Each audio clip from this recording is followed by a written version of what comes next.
अमित शहा प्रचाराच्या दरम्यान काय म्हणाले होते निकालाच्या संदर्भात ऐकूया, पुन्हा चर्चेवर येऊया। भाइयों बहनों, 4 मई को सुबह काउंटिंग चालू होगी।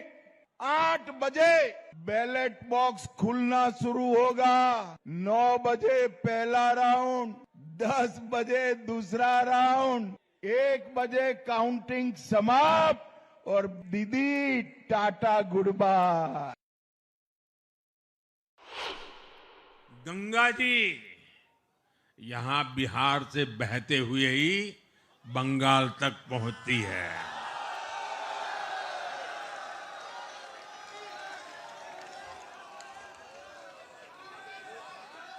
बिहार ने बंगाल में भाजपा की विजय का रास्ता भी बना दिया है।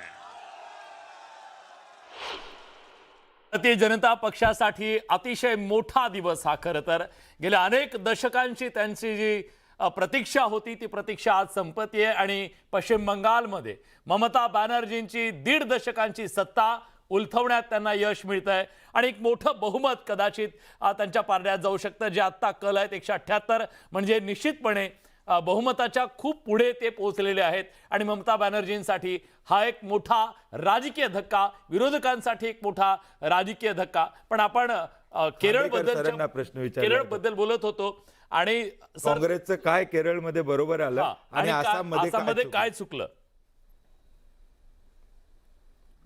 संजू सर प्लीज म्यूट झालाय तुम्ही, म्यूट काढू शकाल का?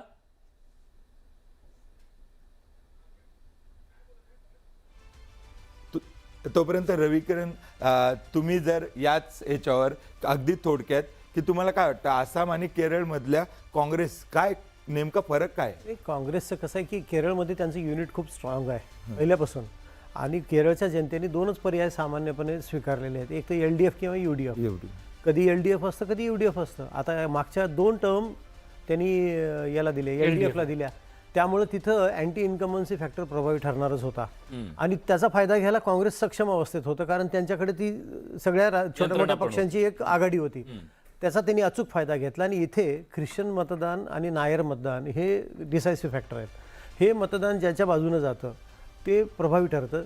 सगळ्यात महत्त्वाची गोष्ट, केरळचं साक्षरतेचं प्रमाण खूप मोठं आहे देशामध्ये, तर इथला जो उच्च शिक्षित बेरोजगार युवक आहे त्याचा झालेला भ्रमनिरास गेल्या 10 वर्षातला हा एक मोठा फॅक्टर ठरला असावा असं माझं मत आहे की याच्यामुळे काँग्रेसला मदत झाली। एक मुद्दा मध्यंतरी चर्चा झाली की राहुल गांधी 2 मतदारसंघातून निवडून आले, आता ते वायनाड सोडतील।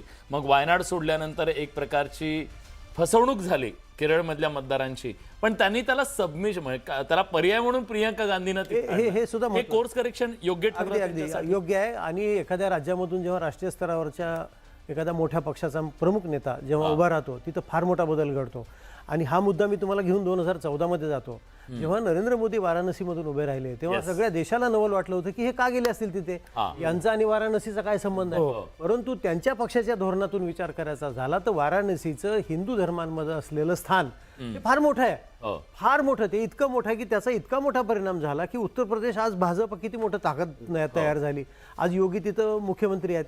त्याचा फायदा त्यांनी आत्ता कसा करून घेतला?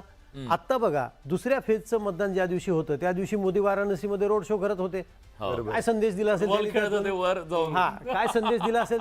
ही एक राजकीय स्ट्रॅटेजी आहे की कुणाला आवडेल न आवडेल, राजकीय पक्षाचे लोक त्याच्यावर टीका करतील, कोणी समर्थन करतील, पण हे भान असणं। तसंच मी म्हणतो की वायनाड मतदारसंघामध्ये, आणि तो आदिवासी बहुल भाग आहे बिलकुल, आणि तिथं राहुल गांधी स्वतः उभे राहतात, शिवाय स्वतःला राजीनामा द्यावा लागल्यामुळे प्रियंका गांधींना उभं करतात, हा एक मेसेज इथला।